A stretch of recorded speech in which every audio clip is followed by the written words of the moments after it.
من بیدار شدم. مغزت اینها دیگه میگه بیا اینجا. بیا. چیکار کنیم؟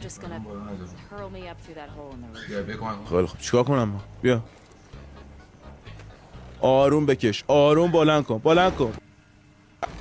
بلند کن. اینم از این. من بندازیم اونور، من با دست بگیرم اونور برم بالا. نظرته؟ برم اونور. یا اول فضل.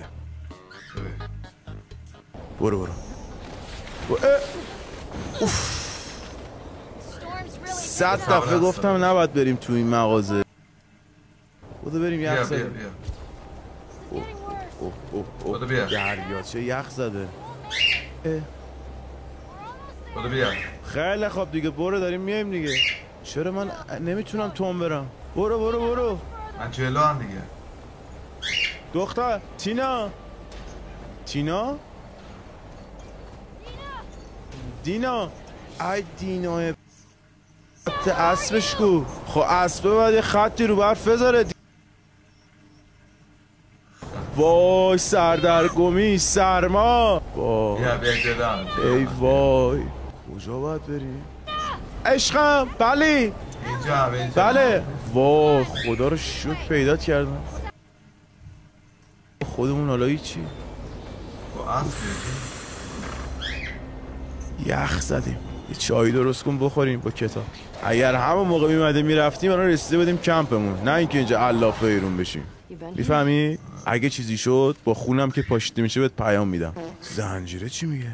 بیا یکی اینجا رو قفل کرده. چیه دنبال نشد بدقه میگردی اینجا؟ خیلی خب کاری نداره. الان یه دونه چیز ور میدارم اینجا رو میشکنم. بسم الله الرحمن الرحیم.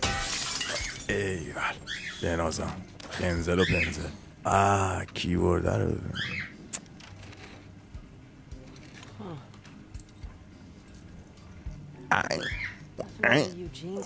آره یوجین وضعیت اصفاری.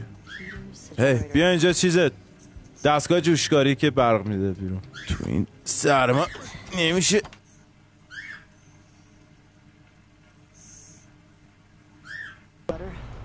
بهتر شو؟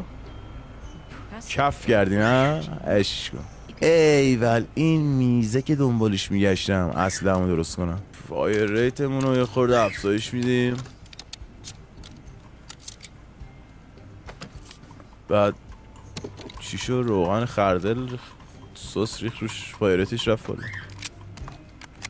اینو دیگه کارش نمیشه. اینجا که چیزی نیست. بابا تو برو اون ورشو بگی. اون جا نداره. اوکی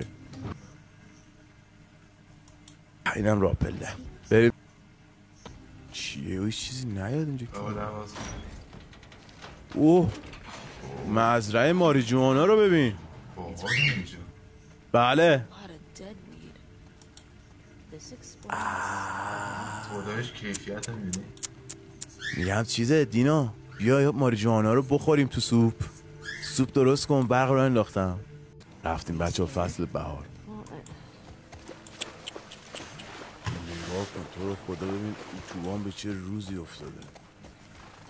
تمامش کنده شده از بین رفته. میگه چقدر گذشته از زمانی که اینجوری شده بود. بچه اینجا نزنم.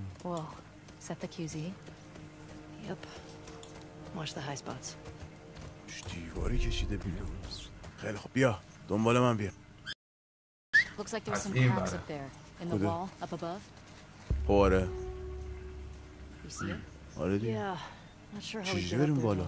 من فهمیدم باید چیکار کنیم. من پایین از باید بالا دیگه. ریدم فکر کنم از روی این. آها بیا دنبال من. بالا پای سایت هم. Dina, help me up here. بالا. I'll keep an eye out. من پایینم. Just see if you can get the gate open from the other side.